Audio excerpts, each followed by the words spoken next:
In less than 24 hours, the highly speculated and anticipated presidential debate will finally commence. Well, this is, of course, ahead of the debate. Many experts and leaders are calling it a make-or-break moment for Kamala Harris, as we saw earlier, because it did prove to be a break moment for Joe Biden. Right. And that led to Kamala Harris taking the lead at this point for the Democrats. Now, as the vice president takes on a seasoned presidential debater in Donald Trump, who has done this before on 3 separate occasions.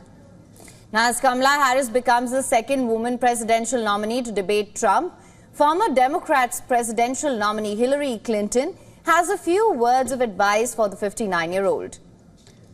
In an interview, Hillary Clinton suggested that Harris go on the offensive to hit out directly at her political rival's weaknesses. On her advice to Harris, Clinton said, and I'm going to quote here, she just should not be baited. She should bait him instead. He can be rattled. He does not know how to respond to substantive direct attacks.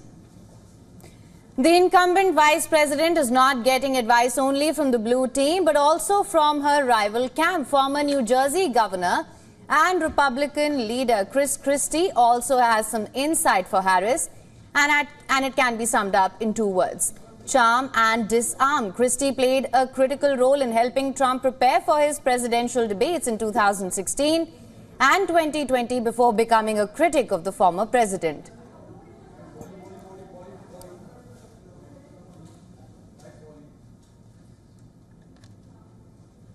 Christie says that Harris needs to do only 2 things.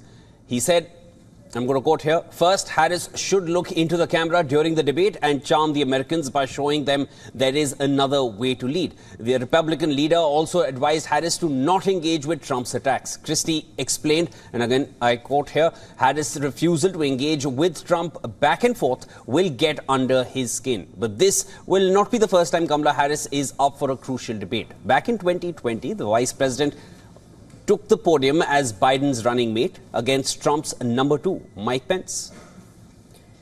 Now, here's a snippet from the VP debate from 4 years ago. Listen to this. Talk about packing the court, then. Let's talk about the fact. Yeah, I'm about to. So the Trump-Pence administration has been, because I sit on the Senate Judiciary Committee, Susan, as you mentioned, and I've witnessed the appointments for lifetime appointments to the federal courts, district courts, courts of appeal. People who are purely ideological. This presumption that you hear consistently from Joe Biden and Kamala Harris that America is systemically racist, and that, as Joe Biden said, that he believes that law enforcement has an implicit bias against minorities, is a great insult to the men and women who serve in law enforcement.